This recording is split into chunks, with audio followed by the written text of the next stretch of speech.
like this big Mikey. Hey, what's up, you guys? Man, you back and you chilling with Tyreek. You ain't already like, subscribe, comment, and hit that alert so you get the buzz whenever I drop. Man, y'all, we at Culture, man. Y'all, and I got my guy with me, man. I'm gonna let him introduce himself and everything. Yo, what's up, guys? Cade here. Cade Williams. I'm the owner of Culture Clothing Company. So, yeah, man, stoked to have Tyreek. We've been doing some great interviews, been learning a lot about some new local artists and stuff like that. So, I'm really happy to be able to open up the spot and, you know. For sure. I really appreciate it. Yeah, of course. Yeah, we locked in. We locked in now. So, man, how you come about all this? So, man, I have loved clothes since I was 12 years old. Like, my dad's an interior designer for a living, and he would always work furniture stores. And so Saturdays, when I would have been spending time with my dad, I spent time with my grandmother and my mom. Well, their pastime was shopping.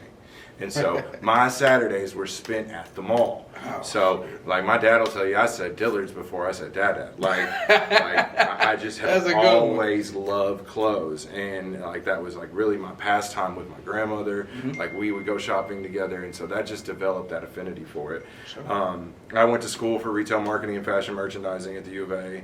Okay. Shout out Walton Business College. And... And really what's funny is I don't even actually have my degree, but I learned everything I needed to learn because I took all my upper level retail marketing classes as electives and didn't take the Walton College like BS math and all that. But anyways, I learned what I needed to learn. Yeah.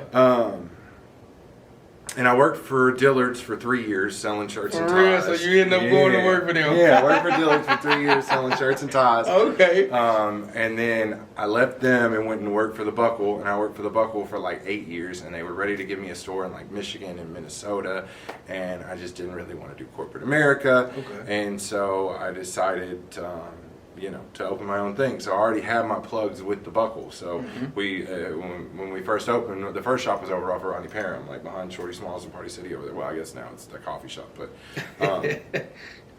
Party City's still there. That was one of the reasons we moved, because you couldn't see us from behind Party City. You couldn't even see it. Okay. But yeah, we were there for 6 years. And when I first opened, we did more like Ruka, Nixon, Volcom, because those were my plugs I had from the Buckle, right? But as it kind of evolved and, guys started bringing in the newest Jordan and what do you got to match this? And at the time we started bringing in like Epitome, and they had, they were doing like the drop tail tees and the drop crotch joggers, and that was kind of bringing that look in, while Kanye was doing that with the rips and the Yeezy 350s, and so it just kind of evolved and so what it is now. Yeah. So how long it took you to get you this store? So this was. Well, from the time we leased it till the time it was ready to open was like an 8-month process. Oh, okay. Yeah. But that's about, generally you can say it's about a year. This was the old Payless, so it was literally just a box. All the fitting rooms you see, all the cabinetry, everything, that was all built out. So. Yeah, man, it looks good in here, I'm telling you. I wanted you to feel like you weren't in Arkansas, like give you an upscale Atlanta, Houston, Vegas, Cali, like that kind of vibe. I like the couch sets and seats and everything. Well, it's nice. Shout out Pops, like I said, he's an interior designer. So for sure. I told him what I wanted, but he definitely put it together for me. So yeah, so I know you just sold my brother something. You say you only had 2 of them. So do you do that a lot? So I generally only do one of each size and everything. Okay. If I have the option, in the industry we call it sticks. So you'll get your line sheet, and then a lot of times, like especially when you're filling it out, you just hit tab and one, tap, tap, tap, tap, tap, tap, tap, tap, tap, tap, tap, and you get one across the board. Now, a lot of times, what most stores will do, and big mall stores and big retailers and stuff like that, they'll do 2 smalls, 3 mediums, 4 large, 2 XL, and they'll do 2 4 3 2 1 or 2 2 1 2 1. But I've found that just doing sticks always breaks it down to where, it keeps the product exclusive. Like Virgil Abloh said, one of the biggest things that built Off-White to what it was the scarcity. He didn't oversaturate the market. He didn't open tons of different stores. When he had a drop, he made sure that there was only 1,000 pieces that went out to the public. 500 of them might have gone to his boutiques, and 500 of them were available on the website. But he kept that scarcity, and I believe that really that's what creates demand, right? Because if everybody can have the same thing, then nobody's going to want it. Yep. And it irritates people sometimes. I mean, if you out and about and God damn, we got the same thing on. Yeah, exactly. I ain't never ran into that, but right. I hate that. Or even it irritates my customers because I come in and I'm sold out of their size. Mm-hmm. But at the same time, if you're doing a small, medium, large, extra large, 2X, 3X, that's only 6 pieces. Yeah. So there's only 6 pieces circulating in the city and the state. Sure. Right? So the probability of you running into somebody else wearing the same thing, super slim to none. And if you do, like, you might be, a guy our size, XL, 2X, and then a guy small, medium. Well, we're rocking it differently than he's rocking it, right? Definitely. So at the same time, even if you do see somebody wearing it, it's not like when you went into a mall store, and like I said, they've got 5 smalls, 8 mediums. They got everybody's size. Every time you walk in, they always got your size. But that means they got everybody's size. So how do you balance that out? You know what I mean? I think that's good. I think what you do is pretty good. Well, and it's taken some time to catch on, but now I think people are finally starting to understand that when I post something, if you see it and you want it, send me a DM, cash at me, tell me what you want, pay for it. I will stick it back with your name on it, and you can come pick it up. Sure. If it's not the right size, then we'll cross that bridge when we get to it.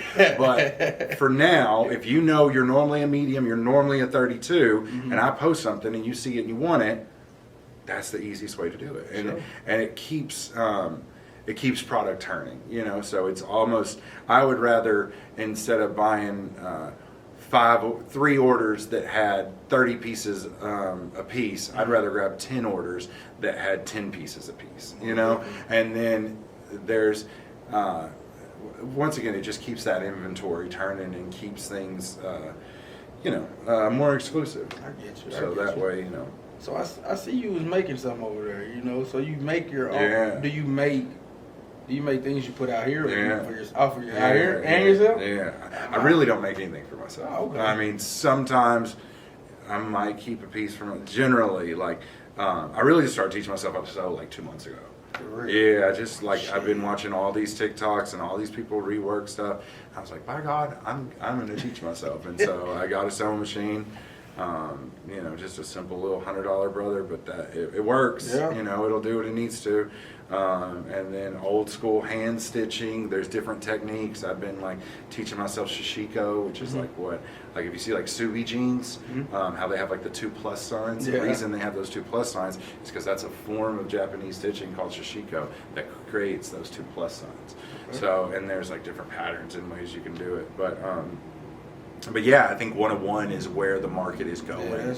I think people want designer, people want a brand name, and people want something nobody else has. So if you can combine the two and intertwine them, then I feel like that's where the market is going. And I mean, of course, there will always be fast fashion and regurgitated fast fashion, but which you have to have running a boutique. I couldn't have everything in here as a 101 piece, but there are those customers that really seek out that 101 original stuff, and I personally, I like that stuff too. I think that being your authentic self is the highest vibration that you can put off, and the higher that you vibrate your frequency, the easier it is to manifest your own reality. Write that down. Okay, go ahead. You can let him in. Somebody at the door. Oh, shit. You can let him in. Hey, ring the doorbell. We're shooting an interview, but if you got any questions, let me know. I bet. I knew that was going to happen. It's good. We're here. Do anybody ever ask you to make their own? Make something for them? Yeah, I've been doing some custom stuff. Okay.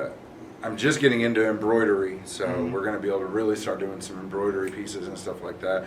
But even I've done stencil work. I can print it out, take an X-Acto knife, hand cut it away, and even today I did a piece. I had a guy brought in a sweatshirt that he got thrifting that was too big, and we cropped it and we sprayed the Protect Your Energy on the front and then did the big eye on the back. So I ain't charging, for stuff like that. I don't charge people. Like, it's at the end of the day, it's all about getting my art to the public. So as much as I can get it out there and and help others too, even like with you, or when we do for the culture, like I don't even charge anybody. Like I just want to help use my platform as much as I can to help others.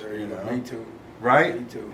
Because that's where it feels good. It actually and it's and I know that there's times where it's like, oh, you should have charged them for this. You could have made money off of this. Blah blah blah. But really, at the end of the day, your blessings will come back tenfold if you don't always try to get something over on somebody else. Yes, sir. And I try to do that even with my pricings. People will be like, oh man, that shit's high, and I'm like, go to the company's website. I got it the same price. Yeah. I'm really not getting over on anybody here. Yeah. Really, in retail, you should always expect a 50% margin. Yeah. And I don't even do a full 50% margin sometimes, because I know that that might be looked at as, oh man, that's, for instance, I bought a cashmere sweater, right? Mm-hmm. I think my buy on it was $180 to sell for $420. I didn't want to put it at $4. I put it at $380. I sat on that thing for I had 2 colorways, and I think I still got a couple of them on the floor, and I've dropped them to $200. But that was a lesson. I'll never buy real cashmere again. Mm-hmm. But yeah, right. So I know you had what was it? The artist came here not too long ago? Yeah, so we do a monthly series called For the Culture. They do it monthly? Yeah, it's put on by Skywalker. Shout out Skywalker, the manager, and DJ P Smooth and Coca Brown. They all help put it together. I didn't know they do it every month. It's a vibe. We do it. I think it's the last Friday of the month. It's usually the last Friday of the month. But they set up sandwiches and hors d'oeuvres, and Skywalker's got his Vion cognac in here, and the not the Alexander Queen, the Violent Fog. It's like a purple gin. I don't know if you had it or not. No, I haven't. Tastes like grape Kool-Aid. It's fire. Put a little Sprite in it. Yeah. It's on. But yeah, we move things around and set up a little DJ booth, and it's cool, man. We had Cade come out. Yeah, I know. I seen her. She always do good. Oh, shout out Cade. Oh yeah, she can always perform, do good. man. Oh, she can. She's got bars. Y'all watch. She gonna be the next. She gonna be next. I call her now. For sure. But yeah, then we had Rampage Wood. Who else? Of course I'm gonna forget names. But yeah, it's a really cool thing. Yeah, I gotta come to one. Yeah, and it's just getting bigger. It started off, the first one we had maybe 10, 15 people, the next one 30, 40 people, and then before you know it, this last one that we just did the day before New Year's Eve, we had probably 80 people in here. So yeah, it was packed out. So yeah, it's just kind of growing and building, and like I said, that's kind of one of the things that I like to do, to be a part of the community and give back and use my platform as much as I can. You want to hear them? Yeah. So man, we about to end it all and everything, man. What's your goals coming into 2024 and everything? To build the private label more, to get Protect Your Energy on more celebrities, to really, I've got a bunch of designs that are just sitting on ice. That is deeper than just the Protect Your Energy. I've got a bunch of, I'll have to wait and see. But that's really the goal, is to continue to build the private label and bring more high demand products in. So bring back more essentials, antisocial, vape, that sort of thing. I've kind of let that fall by the wayside because I've been working on my private label so much, and it's kind of if you have to weigh the two, because I know once I can get my private label online sales really rolling, then all of that will just feed into itself, right? So you kind of have to, these are the growing pains, as they say, of building the brand, right? Because if you were just obviously I could have a wall full of essentials and I can make sales all day long. Anybody can do that, right? But to build my own brand and really get that turning, you know, that's the goal for 2020. For sure, man. But y'all, we in culture, man. Hey, it's been a great one, man. Yeah. For real, man. I love it. I know I got to come back. Anytime you want, man. We're happy to have you. For sure, man. Y'all, we out here, man. Y'all, you got a website or anything? Yep. Instagram is Culture Clothing Company _LR. All the links and everything from that are on that. But the website's shopcultureclothinglr.com too. Okay. So, yeah. If you got any questions, DM me directly. I run everything. So, I'm happy to answer. Yeah, we out here, you guys. Peace. All right.